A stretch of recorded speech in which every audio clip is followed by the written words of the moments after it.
नमस्कार दोस्तों। सबसे पहले हम स्वागत करते हैं आपका कैरियर मेकर इंस्टीट्यूट में।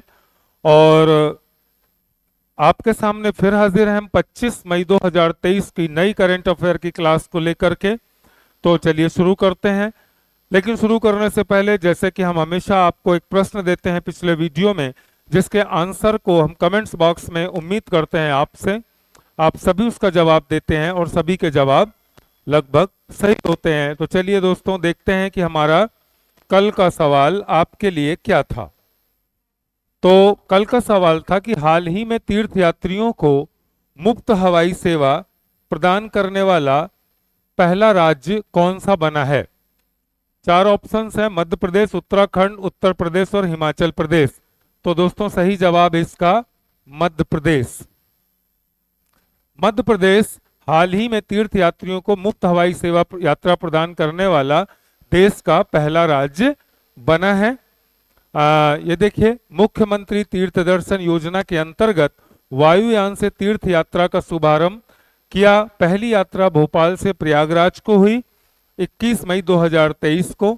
हम मुख्यमंत्री मध्य प्रदेश के शिवराज सिंह चौहान ने इसको प्रारंभ किया, और पहली बार में 32 तीर्थयात्रियों को भोपाल से प्रयागराज भेजा गया हवाई यात्रा के माध्यम से।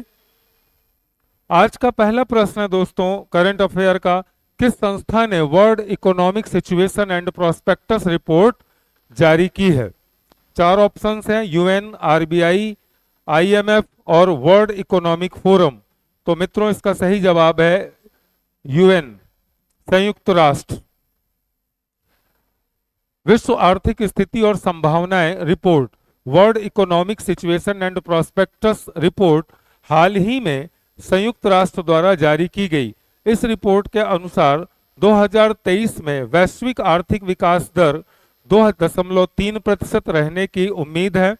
इस रिपोर्ट में 2024 में 2.5% की वृद्धि होने की भी उम्मीद की जा रही है। हमारा अगला प्रश्न है: किस संस्था ने turning of the tap, how the world can and plastic pollution and create a circular economy report जारी की है। चार ऑप्शंस है: यूएनईपी, यूएनओ, डब्ल्यूएचओ, यूनिसेफ। तो दोस्तों, इसका सही जवाब है यूएनईपी। यूएनईपी ने turning of the tap, how the world can and plastic pollution and create a circular economic report जारी की है। हाल ही में यूएनईपी द्वारा turning of the tap, how the world can and plastic pollution and create a circular economic शीर्षक से एक report जारी की गई।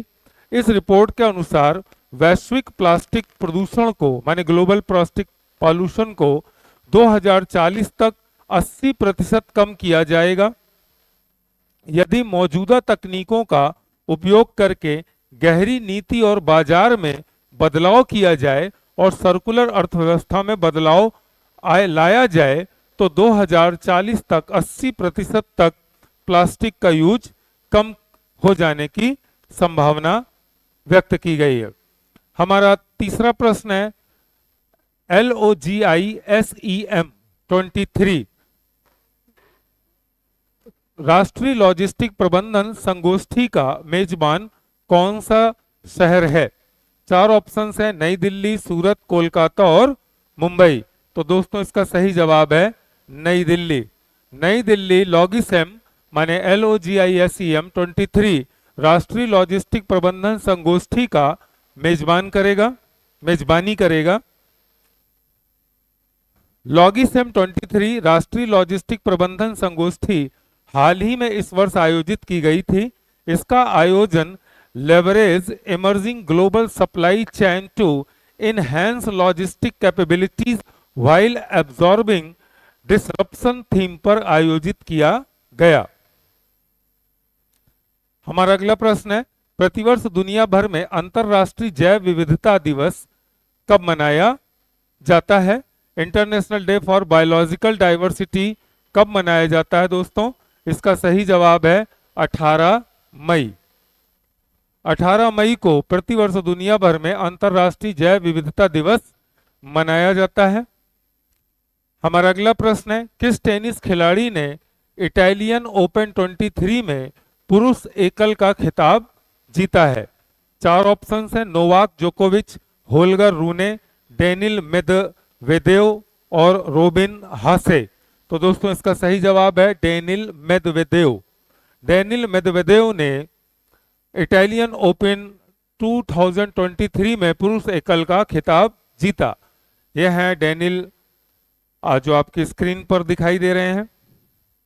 हमारा अगला प्रश्न है, हाल ही में किसे भारतीय सेना के नए मास्टर जनरल सस्टेनेंस MGS के रूप में नियुक्त किया गया है? चार ऑप्शंस हैं, अमरदीप सिंह ओजेला, राम स्वरूप देश पांडे, मनीष सिंह राणा, गोविंद सिंह प्रजापति। तो दोस्तों इनका सही जवाब है अमरदीप सिंह औजला। अमरदीप सिंह औजला को हाल ही में भारतीय सेना के नए मास्टर जनरल सस्टेनेंस के रूप में नियुक्त किया गया है। ये हैं औजेला साहब, आप इनको स्क्रीन पर देख रहे होंगे। हमारा अगला प्रश्न है, भारतीय मूल के समीर पांडे को किस विदेशी शहर का महापौर चुना गया है? चार ऑप्शंस हैं दोस्तों, ऑस्ट्रेलिया, ब्रिटेन, जर्मनी और दक्षिण अफ्रीका। तो सही जवाब है ऑस्ट्रेलिया। भारतीय मूल के समीर पांडे को ऑस्ट्रेलिया में पहले विदेशी हैं जो ऑस्ट्रेलिया में महापौर चुने गए, मेयर चुने गए। यह है समीर पांडे, आपकी स्क्रीन पर।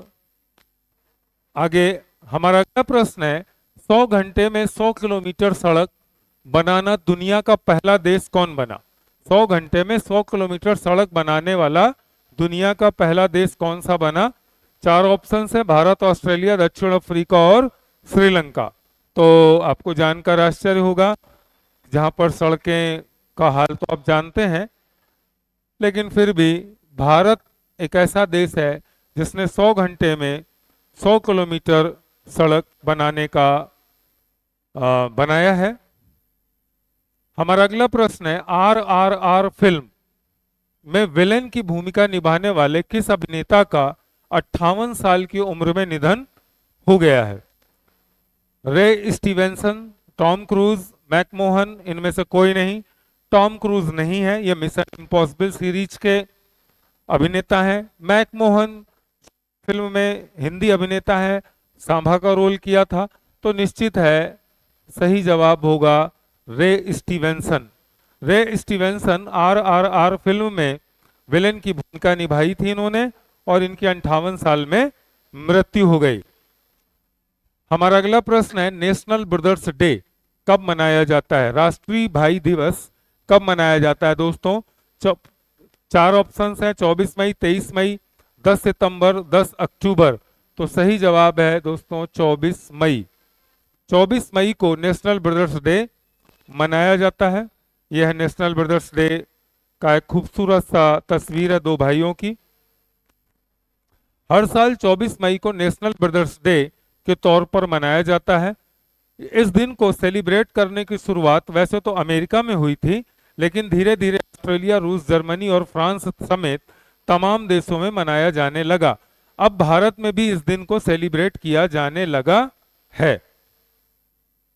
हमारा अगला प्रश्न है, राष्ट्रमंडल दिवस कब मनाया जाता है? Commonwealth day. तो सही जवाब इसका भी दोस्तों 24 मई ही है। 24 मई को राष्ट्रमंडल दिवस मनाया जाता है। राष्ट्रमंडल के देश उन देशों को कहते हैं जो कभी ना कभी ब्रिटिश सरकार के अधीन थे, उनमें एक भारत भी है। और 24 मई को राष्ट्रमंडल दिवस मनाया जाता है। भारत के साथ साथ दुनिया के कई देशों में आज यानी मतलब 24 मई को राष्ट्रमंडल दिवस, कॉमनवेल्थ डे मनाया जाता है। ऐसे सभी देश इन दिनों को मनाते हैं जहां कभी अंग्रेजों का शासन हुआ करता। भारत भी कॉमनवेल्थ देशों का हिस्सा है, इसलिए हर साल यहाँ भी राष्ट्रमंडल दिवस मनाया जाता है। इस दिन का महत्व यह है कि ब्रिटेन की रानी विक्टोरिया का जन्म 24 मई 1819 को हुआ था। हालांकि पहले इस दिन को एम्पायर डे के नाम से जाना जाता था। साल 1916 में इसे रानी विक्टोरिया के जन्मदिन के रूप में मनाया जाने लगा। 1916 में यह साम्राज्य दिवस बनाया गया और 1958 में इसका नाम राष्ट्रमंडल दिवस रख दिया गया। हमारा अगला प्रश्न है दोस्तों जो आपके लिए है, जिसके जवाब आपको देना है कमेंट्स बॉक्स में। आसान सा प्रश्न है कि कुटुंब श्री क्या है? स्वयं सहायता समूह है, नेटवर्क प्लानिंग है, सरकारी वित्तीय सहायता है, या इनमें से कोई नहीं है? तो दोस्तों इसका जवाब की आशा हम आपसे अपने कमेंट बॉक्स में करते हैं, और इसी के साथ ही हम विदा लेते हैं और मिलते हैं एक नई करंट अफेयर क्लास के साथ। तब तक के लिए नमस्कार और धन्यवाद।